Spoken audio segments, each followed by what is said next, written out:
ये है Norma बेसालिस। Norma बेसालिस को हम 3 पार्ट्स में पढ़ते हैं। सबसे पहले इसको यहाँ से एक लाइन पास करती है from the free margin of the palatine bone, वो इसको इंटीरियर और मिडल पार्ट में डिवाइड करती है। फ्रिंजियल ट्यूबरकल से एक लाइन पास करती है जो इसको मिडल और पोस्टीरियर पार्ट में डिवाइड करती है। अब हम इंटीरियर पार्ट की बात करें, इंटीरियर पार्ट की जो इंटीरियर मार्जिन है वो बनाती है alveolar arch of the maxillary bone, और पोस्टीरियरली हमारे पास आती है पैलेटाइन बोन की फ्री मार्जिन। सबसे पहले ये एल्वियोलर आर्च है और यहाँ पे सॉकेट्स हैं टीथ के। ये हमारे पास है इंसाइजिव फोसा, और ये हमारे पास पिट्स है फॉर द ग्लैंड्स। दो मैक्सिलरी बोन के दरमियान में एक सुचर है, उसे हम कहते हैं इंटर मैक्सिलरी सुचर। जो पैलेटाइन बोन के दरमियान में सुचर है इसे हम कहते हैं इंटर पैलेटाइन सुचर, और पैलेटाइन और मैक्सिलरी के दरमियान में जो सुचर है उसे हम कहते हैं पैलेटो मैक्सिलरी सुचर। और जहाँ पे ये सारे सुचर्स मैच करते हैं, क्रिस फॉर्म बनता है, उसे हम कहते हैं क्रूजीफॉर्म सुचर। इसके अलावा हमें इंटीरियर पार्ट में नज़र आती है पोस्टीरियर नेजल स्पाइन, और ये साथ पे हमें नज़र आती है पैलेटाइन क्रेस्ट दोनों साइड पे। ये इंटीरियर पार्ट कंप्लीट हो गया है। अब हम करने लगे हैं middle part of the Norma बेसालिस। Middle part को हम 2 पार्ट में डिवाइड करते हैं। ये इसका मीडियन पार्ट है और ये इसका लैटरल पार्ट है। अगर हम मीडियन पार्ट की बात करें तो सबसे पहले हमारे पास आती है posterior margin of the vomer, ये जो ऑरेंज वाली है। इसके बाद ये जब जाती है सुपीरियरली, क्योंकि हमने ये इसको उल्टा रखा हुआ है, इस तरह है ना स्कल, तो अगर हम ऐसे देखेंगे तो नीचे वाली साइड पे हमें इसकी सुपीरियर पार्ट नजर आएगा। तो ये जो वोमर का जो पोस्टीरियर मार्जिन है ये पोस्टीरियरली स्प्लिट करके 2 एलाज बनाती है। इसके बाद यहाँ पे ये जो लाइट पिंक है ये पैलेटाइन बोन है ना, तो ये है हमारे पास perpendicular process of the palatine bone. ये इसका हॉरिजॉन्टल प्लेट थी, ये इसकी पैलेटाइन परपेंडिकुलर प्लेट है। अब ये जो हमारे पास एक कैनाल पास कर रही है इसकी परपेंडिकुलर प्लेट के पास, इसको हम कहते हैं ये है पैलेटो वेजाइनल कैनाल, और जो वोमर बोन के साथ पास कर रही है इसको हम कहते हैं वोमरो वेजाइनल कैनाल।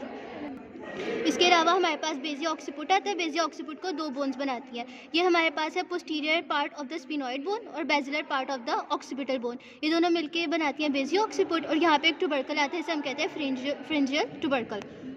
अब हम करने लगे हैं lateral part of the median part of the Norma बेसालिस। Lateral part में सबसे पहले हमारे पास आती हैं टेरागोइड प्लेट्स आती हैं, और साथ में infra temporal surface of the sphenoid bone आती है। अब हम करने लगे हैं infra temporal surface of the sphenoid bone की मार्जिन। सबसे पहले ये इसकी इंटीरियर मार्जिन है। इंटीरियर मार्जिन बनाती है posterior margin of the inferior orbital Fisher. ये इसकी एंटीरोलैटरल मार्जिन है। जो इसकी एंटीरोलैटरल मार्जिन है वो बनाते हैं इंफ्रा टेम्पोरल क्रेस्ट।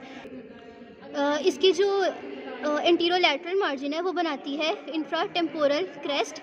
इसकी जो पोस्टीरोलैटरल मार्जिन है वो बनाता है squamous part of the temporal bone. इसकी जो पोस्टीरो मीडियल मार्जिन है वो बनाती है petrous part of the temporal bone, और जो इसका एंटीरो मीडियल पार्ट है वो टेरागोइड प्लेट्स बनाती हैं।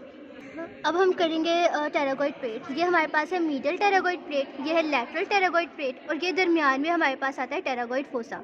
ये जो मीडियल टेरागोइड प्लेट है ये इसका लोअर एंड है, क्योंकि हमने स्कल को उल्टा करके रखा हुआ है। लोअर एंड पे हमारे पास आता है हेमलेस, और ये जो इसका अपर एंड है ये एक ट्रायंगुलर फोसा बनाता है, इसको हम कहते हैं स्केफॉइड फोसा।